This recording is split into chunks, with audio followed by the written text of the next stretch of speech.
जैसे एक मोटिवेशन होती है अवे फ्रॉम मोटिवेशन के, किसी तकलीफ से दूर भागना, रन अवे करना, कोई चीज़ है किसी चीज़ की तरफ जाना, और उसमें बहुत ज़्यादा चीज़ें होती हैं। जैसे अगर आप देखें तो एक क्रिकेटर जो कि चलता हुआ बाउंड्री की तरफ जा रहा होता है और उस वक्त वो डिस्ट्रैक्टेड होता है और वो उसकी नज़र बैट्समैन पे नहीं होती, ऑपोजिट होती है, और जाते जाते जाते वो बाउंड्री पे जाकर रुकता है, फिर वो टर्न करता है, फिर वो सोचता है और फिर वो भागता है।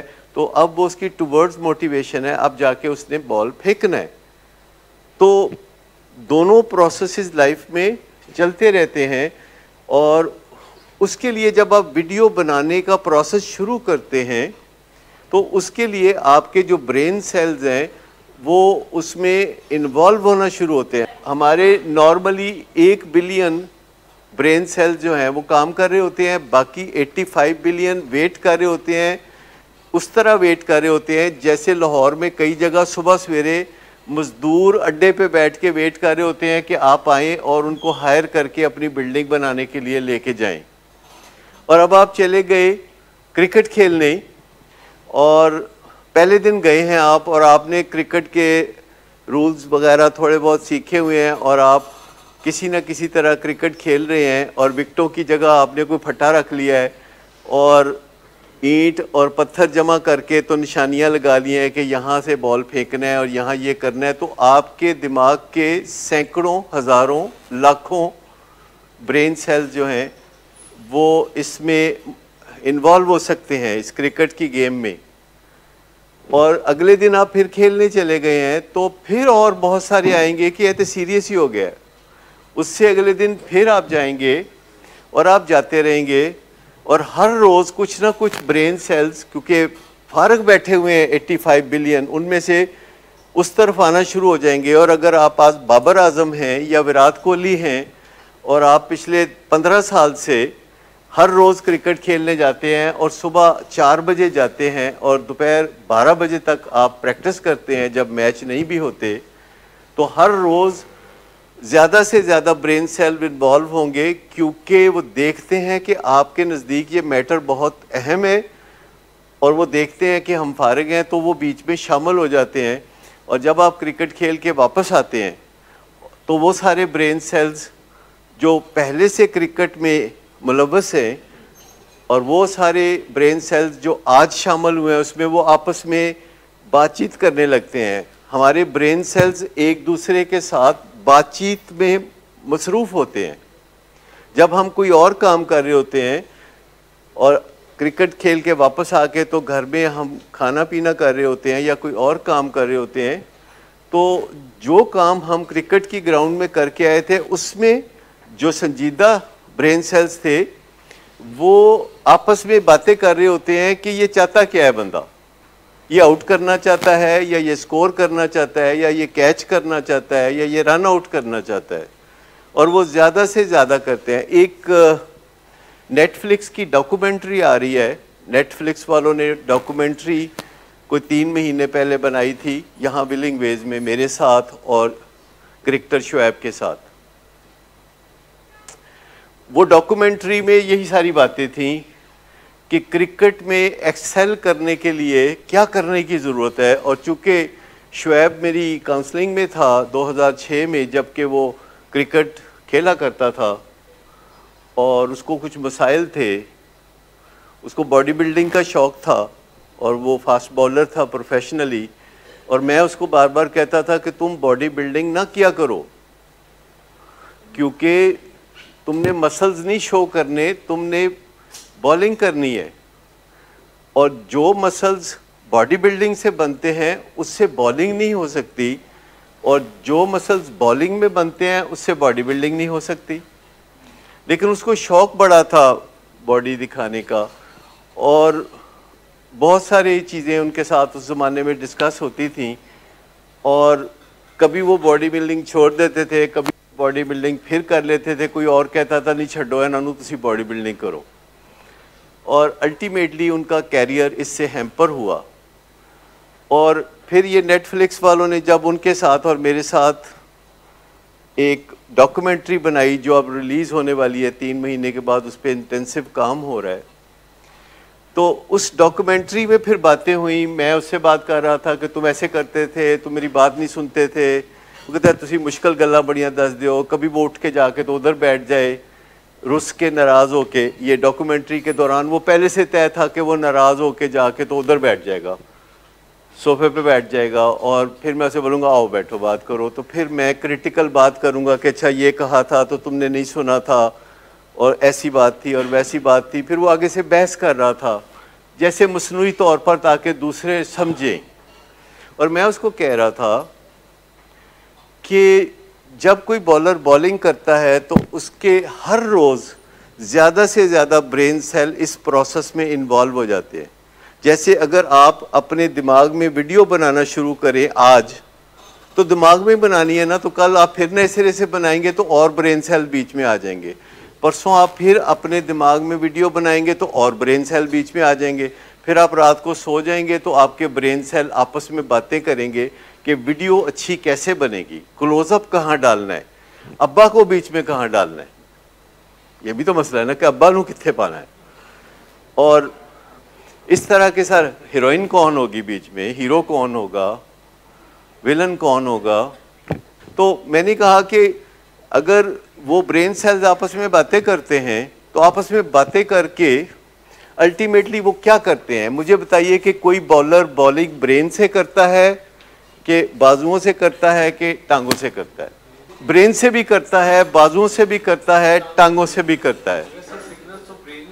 तो सिग्नल कहाँ से स्टार्ट होता है? स्टार्टिंग जो होती है वो ब्रेन से होती है कि मैंने जो नेक्स्ट बॉल करना है वो मैंने यॉर्कर करना है, शॉर्ट बॉल करना है, इन स्विंगर करना है या आउट स्विंगर करना है, मैंने क्या करना है। और ये वो फैसला करके तो मिसना बन के चलना शुरू हो जाता है बाउंड्री की तरफ। और बाउंड्री की तरफ जाते जाते बाउंड्री पे जब वो पहुंच जाता है और टर्न लेता है तो उस वक्त वो फैसला कर चुका होता है कि उसने कौन सा बॉल करना है। It is a piece of information, a confidential piece of information जो कि उसके ब्रेन में होती है। और ये इंफॉर्मेशन जो है हज़ारों लाखों ब्रेन सेल्स ने मिलके डेवलप की होती है क्विकली, क्योंकि उसका रोज़ का काम है।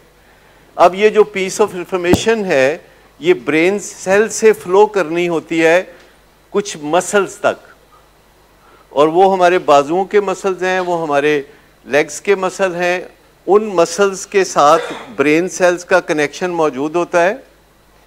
और जो हमारे बाजू हैं उनके जो मसल्स होते हैं वो बॉडी बिल्डर्स की तरह अलग-अलग नहीं होते, वो एक दूसरे के साथ मर्ज हुए होते हैं। क्योंकि जो मसल अलग-अलग होते हैं वो मिलके कोई काम नहीं कर सकते, वो सिर्फ मिलके अपने आप को दिखा सकते हैं कि मैं बाइसेप्स हूँ, मैं ट्राइसेप्स हूँ, मैं फलां मसल हूँ। वो अपना अपना वजूद दिखाते हैं बॉडी बिल्डर्स के मसल। और जब ब्रेन सेल्स अपना पैगाम मसल्स की तरफ भेज देते हैं तो बाजू के मसल्स और उसकी टांगों के मसल के कितनी रफ्तार से मैंने दौड़ के जाना है, तो मैं किस किस्म का बॉल फेंकूंगा, ज़्यादा या कम। और वो इंफॉर्मेशन दौड़ते दौड़ते कन्वे हो जाती है ब्रेन सेल से उन मसल्स को जिन्होंने इसमें रोल प्ले करना है। और वो दौड़ता दौड़ता दौड़ता दौड़ता एम्पायर के पास पहुंचता है, और अब उसने किसी भी सेकंड उस बॉल को हाथ से फेंक देना है। तो जब बॉल को उसने हाथ से फेंकना है तो वो इंफॉर्मेशन जो ब्रेन सेल्स ने डेवलप की थी और मसल्स के अंदर आ गई थी, तो मसल्स ने उसका सॉफ्टवेयर बना के तो वो इंफॉर्मेशन बॉल को दे देनी है। और बॉल जो कि डेड है और ब्रेन सेल्स जो कि अलाइव हैं और मसल सेल्स जो कि ज़िंदा हैं और बॉल जो कि डेड है, वो इंफॉर्मेशन बॉल के अंदर ट्रांसफ़र हो जाती है। और अब आपको कैमरे से वो बॉल को जाते हुए भी दिखाते हैं, तो आपको लगता है कि बॉल कोई इंफॉर्मेशन कैरी कर रहा है कि नहीं कर रहा। बॉल वो इंफॉर्मेशन कैरी करता है, कोई ताज्जुब की बात नहीं कि बॉल जा रहा है और वो बॉलर के तरफ से जो इन्फॉर्मेशन है उसको साथ लेके जा रहा है, और जाके तो बैट्समैन के पाँव में गिरता है। उसके पाँव में गिरता है तो क्या इन्फॉर्मेशन वहाँ डेड हो गई कि इन्फॉर्मेशन अभी जिंदा है? और बॉल फिर ज़मीन से वापस इमर्ज करता है, तो बॉल उस इन्फॉर्मेशन को अब कैरी कर रहा होता है कि नहीं कर रहा होता है। और वो इन्फॉर्मेशन क्या होती है कि तुमने इन स्विंग होना है, कि तुमने आउट स्विंग होना है, या तुमने बाउंस लेना है, या तुमने लो रहना है। तो वो इन्फॉर्मेशन वो कैरी कर रहा होता है, और ये खुफिया इन्फॉर्मेशन बैट्समैन ने पता चलानी होती है कि ये इन स्विंग होगा कि आउट स्विंग होगा, और उसने अपने बैट को इन्हीं मालूमात की रोशनी में, सोचिए कि अपने बैट से उसने टैकल करना होता है। और अगर ये इन्फॉर्मेशन उसे पता ना चले बैट को, जो कि फिर अगेन डेड आइटम है, तो अगर उसे पता ना चले तो फिर बैट्समैन की किस्मत ख़राब है। और अगर उसको पता चल गया तो वो फिर छक्का मारेगा या चौका मारेगा। और कई बैट्समैन ये इन्फॉर्मेशन दूर से आते हुए बॉलर को देख के पता चला लेते हैं, और कई बैट्समैन लास्ट मोमेंट तक पता नहीं चला सकते।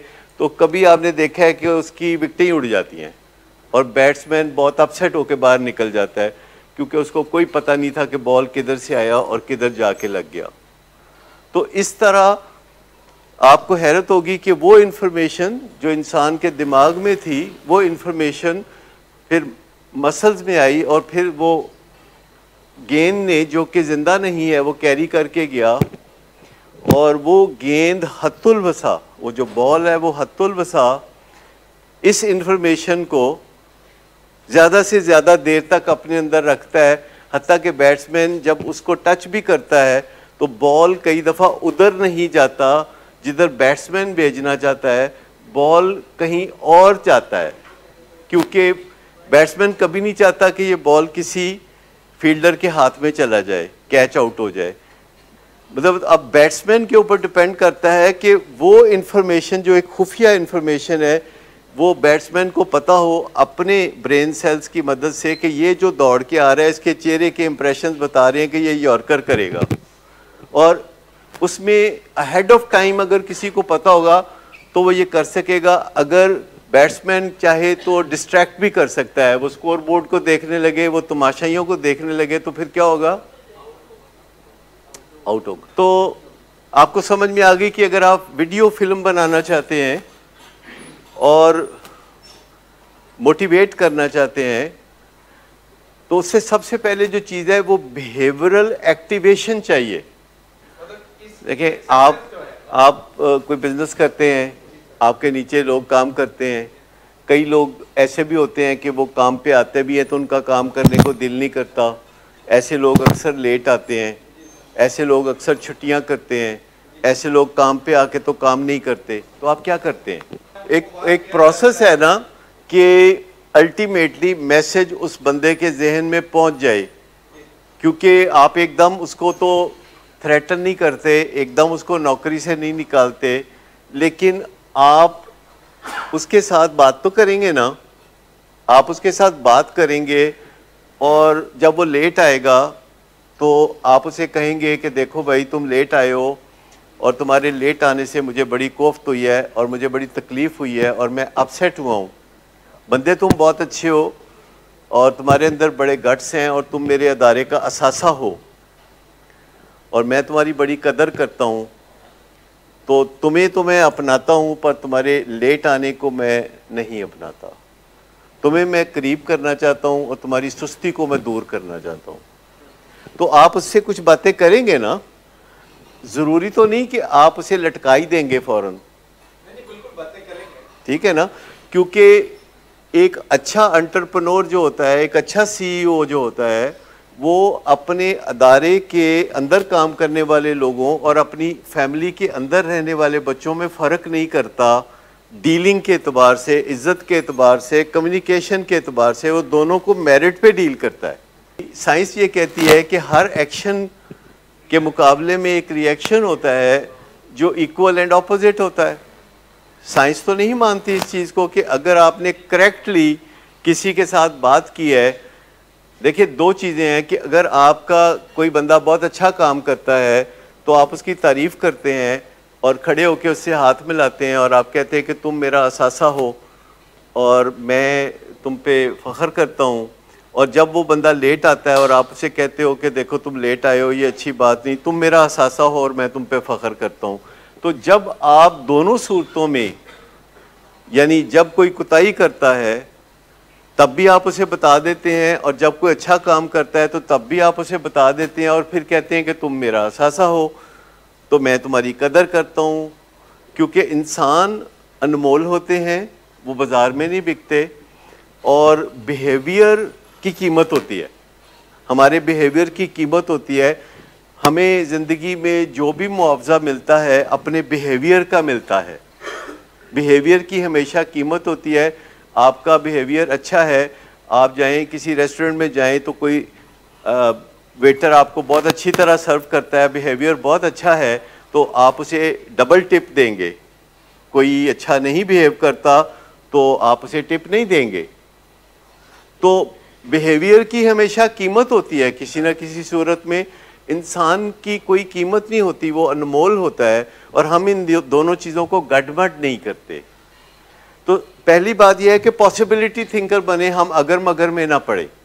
हम कहते हैं कि देखिए एक फिल्म है, और अगर आप चाहें तो आप यूं भी कर सकते हैं कि वो फिल्म बना सकते हैं, एक्चुअली वो फिल्म आप बना सकते हैं। देखिए तो हम तो वर्चुअली बना रहे हैं ना, हम तो विजुअलाइजेशन कर रहे हैं, तो आप सचमुच एक डायरेक्टर को पकड़ सकते हैं जो कि फिल्में बनाता रहा हो, एडवर्टाइजमेंट बनाता रहा हो, तो आप कहते हैं कि जी मैंने एक फिल्म बनानी है आपके साथ मिलके जो कि 2 मिनट की हो या 1 मिनट की हो या 3 मिनट की हो, और उसका स्क्रिप्ट ये है जो कि आप उसे बता दें, और उसका जो हीरो है वो आपका बेटा है।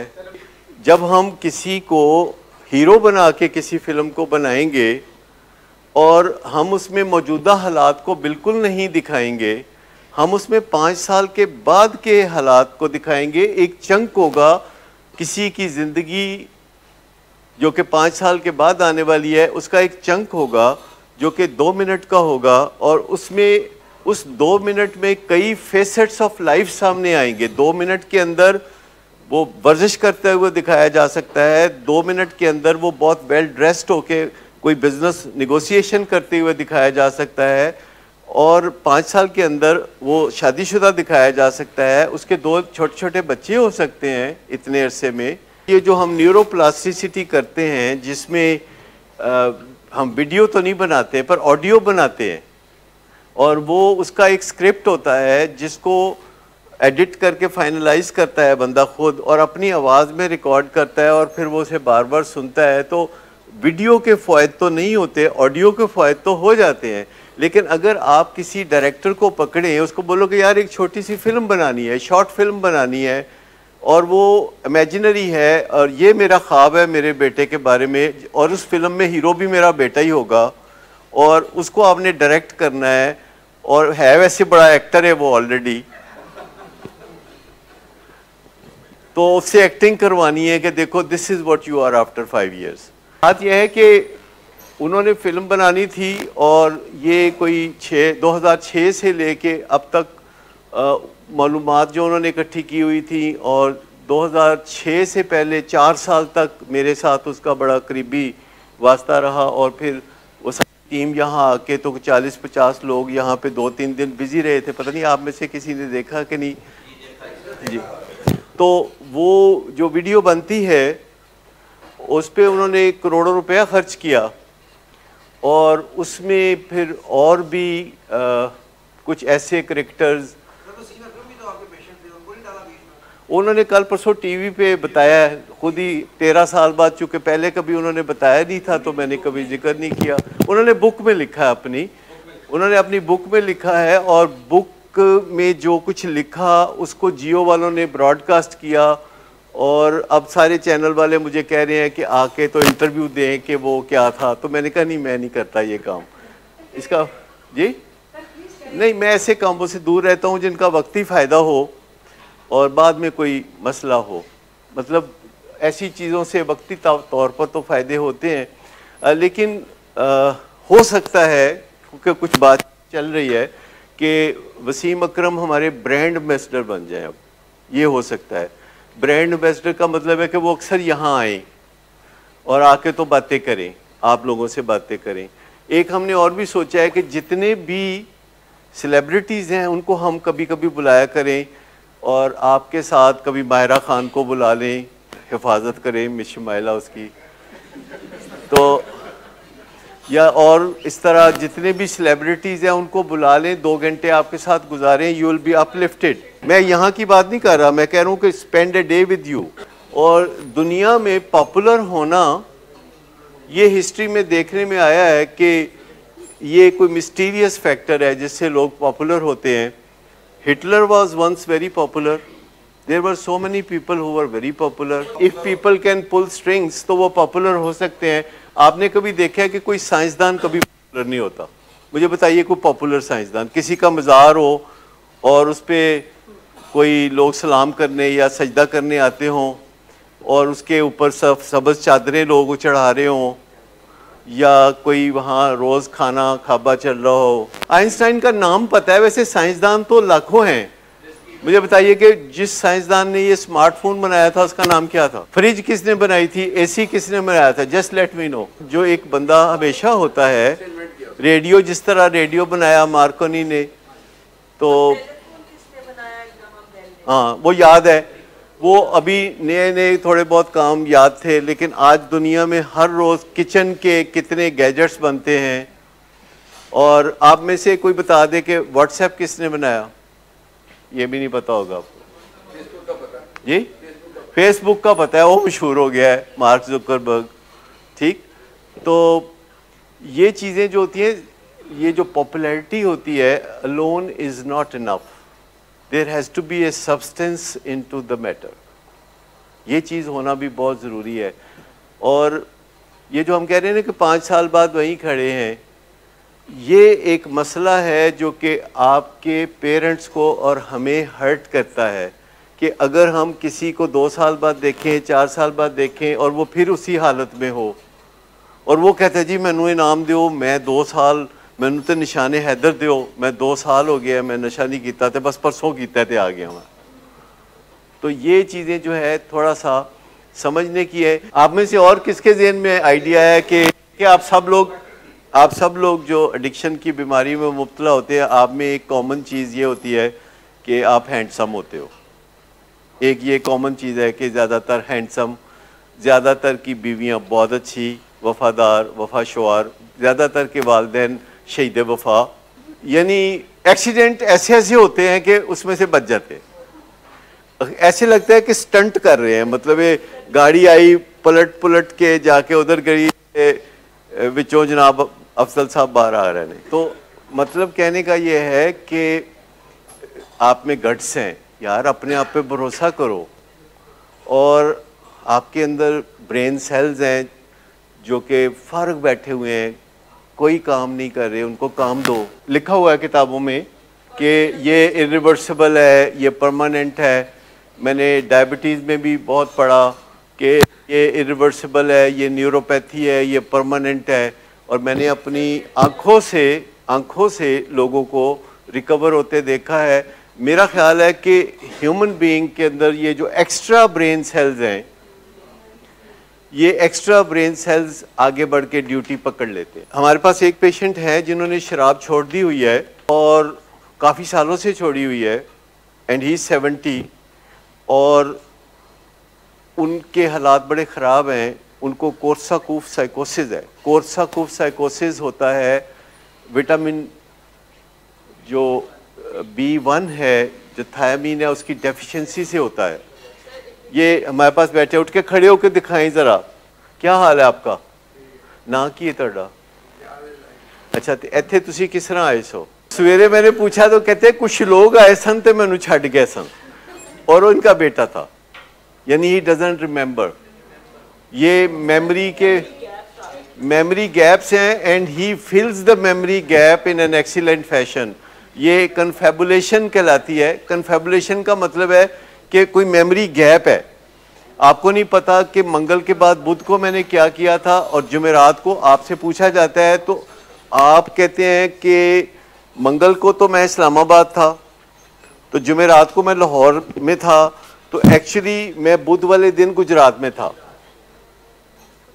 तो ये इसको कन्फेबुलेशन कहते हैं, फिल इन दी ब्लैंक। मैं बताऊं कि जो अल्कोहल जिसे कम नुकसानदेह शायद समझा जाता है, चरस को भी, और ये जालिम नशे हैं, इसमें विल्सन्स डिजीज़ और कोर्साकॉफ साइकोसिस, और ये 2015 के बाद इन्होंने शराब नहीं पी, और ये इस इलाज के लिए आए हुए हैं कि ये फंक्शनैलिटी इनकी और टाइम एंड स्पेस में ओरिएंटेशन इनकी ठीक हो जाए। और अब उनको पता ही नहीं, कई चीज़ों का नहीं पता कि फलाना कौन है और फलाना कौन नहीं है। लेकिन ज़्यादातर बाय एंड लार्ज मैंने देखा है कि जो लोग अल्कोहल के या चरस के या किसी भी मसले में होते हैं तो वो निकल जाते हैं और कम्प्लीटली रिकवर हो जाते हैं।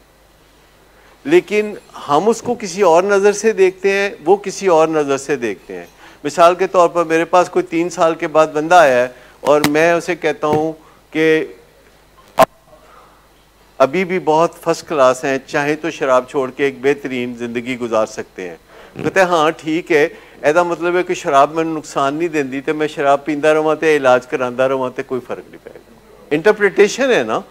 देखिए जेल में कैदियों को फिल्म दिखाई जाती है कि देखो ये फ़लाँ मुजरम था, उसने इतने जुराइम किए, इतना उसका नाम था, और फिर वो पकड़ा गया और उसको 20 साल कैद हो गई। फ़लाँ मुजरम था, वो पकड़ा गया तो उसको फांसी हो गई। फ़लाँ मुजरम था, तो आखिर में आप कहते हैं हुनते लगता है तू बिल्कुल कोई जुर्म नहीं करेगा, कहते हैं नहीं मैं फड़िया नहीं जाऊँगा। तो ह्यूमन इंटरप्रिटेशन जो है वो आप अपनी मर्जी की निकालते हैं कि आपने क्या निकालनी है। There is a pathology. Dementia ऐसे ही नहीं हो जाता, there is a pathology behind it, चाहे वो ड्रग्स की ना हो, चाहे वो कुछ और हो। देखिए जो ड्रग्स के बगैर होता है वो तो मेटाबॉलिक एरर से होता है, जो कि जिस्म में मेटाबॉलिक डिफेक्ट चल रहा होता है। लेकिन जब ड्रग्स का इस्तेमाल होता है तो जो टॉक्सिन्स होती हैं, जैसे चरस की जो टॉक्सिन्स होती हैं, तो वो टॉक्सिन से डिमेंशिया होता है। अल्कोहल से तो सबसे ज़्यादा होता है। उसमें अल्कोहल में तो लोगों का हाल ये है कि दुबई होके वापस आ जाते हैं, पासपोर्ट बताता है कि वो दुबई गया था और वापस आया था, और कहते हैं मैं तो गया ही नहीं। वो प्रॉपर्टी साइन करके बेच देते हैं, बाद में कहते हैं मैं तो बेची नहीं। इसको ब्लैकआउट कहते हैं, ब्लैकआउट। और ब्लैकआउट का मतलब ये नहीं है कि कोई ड्रंक था। ब्लैकआउट का कतई मतलब नहीं है कि जिस चीज़ को उसने याद नहीं रखा उस टाइम पे वो ड्रंक था। उस टाइम पे वो बिल्कुल नॉर्मल था और वो लग रहा था कि बिल्कुल बकायमी होशो हवास इंटरेक्ट कर रहा है।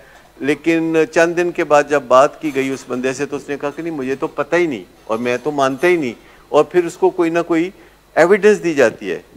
एक बहुत बड़ा अदाकार था जेरी लुइस, पता नहीं आपने किसी ने नाम सुना जी, कॉमेडियन था, और उसकी एक बहुत अच्छी फिल्म थी कैरी ऑन डॉक्टर, और एक उसकी फिल्म थी कैरी ऑन डॉक्टर अगेन, और बड़ी लाजवाब थी वो। और वो जितना भी उसका करियर था फिल्मी, it was all during blackouts, and he had a 9 years blackout. 9 साल की बातें उसको बिल्कुल पता नहीं थी। और एक दिन वो ब्लैकआउट से जब बाहर आया तो उसे कहा गया कि आपकी शूटिंग है आज। कहता है कौन सी शूटिंग, मेरा कितना लग शूटिंग नल। और वो उसको अपना सारा कैरियर उसने ब्लैकआउट में गुजारा था, और जब वो ब्लैकआउट से निकला then he was no more an actor, क्योंकि वो ब्लैकआउट का ही एक्टर था। और उसकी जो फिल्म थी उसमें वो बहुत मशहूर व मारूफ एक सीन था। वो सीन ये था कि कोई डॉक्टर होता है और उसकी बीवी कहती है कि मैं चंद दिन के लिए मैके जाना चाहती हूँ। तो उसने कहा कि ना जाओ, तुम्हारे बगैर मैं रह नहीं सकता। तो उसकी बीवी ने कहा कि नहीं, मुझे माँ बाप बहुत याद आते हैं, बहन भाई बहुत याद आते हैं, तो मैंने तो जाना है। तो कहते हैं बस जिद तुम कर रही हो, तुम जिद से बाज नहीं आती, पीछे मेरा बहुत बुरा हाल होगा तुम्हारे बगैर, मैं बहुत परेशान होऊंगा, मैं बहुत अपसेट होऊंगा, मैं तो रोऊंगा, तो मैं तो चिल्लाऊंगा, तो मैं तो बड़ा अपसेट होऊंगा। तो उसकी बीवी ने कहा नहीं, बहरहाल मुझे जाना तो होगा। तो बीवी तैयार होकर चली गई रेलवे स्टेशन की तरफ। उस ज़माने में ज़्यादातर लोग रेलवे का सफ़र करते थे। और वहाँ जाके उसको रेलवे स्टेशन पे याद आया कि मेरा खावंद कह रहा था कि वो बहुत अपसेट होगा, वो बहुत परेशान होगा। तो माँ बाप की केड़ी गल है, माँ बाप की तो खैर है, तो बंदे होती है असल तो मैं वापस जाना। वो तो वापस जाने के लिए स्टेशन से चली और घर पहुंची। जब उसने दरवाज़ा खटखटाया तो आगे उसकी गर्लफ्रेंड मौजूद थी खावंद की। तो वो उसने देखा तो उसने कहा ए की, कहते की, उन्हें कहा कि कहते इधर की है, कहते तेरी गर्लफ्रेंड लड़की, कहते किथे लड़की, कहते जी जा रही है। वो कहते किथे जा रही है, कोई दिमाग तेरा ठीक है, इत्थे कोई कुड़ी नहीं है तेरे ख्यालों च। कहती अच्छा मैं भी पता नहीं की वहमी जी हो गई है।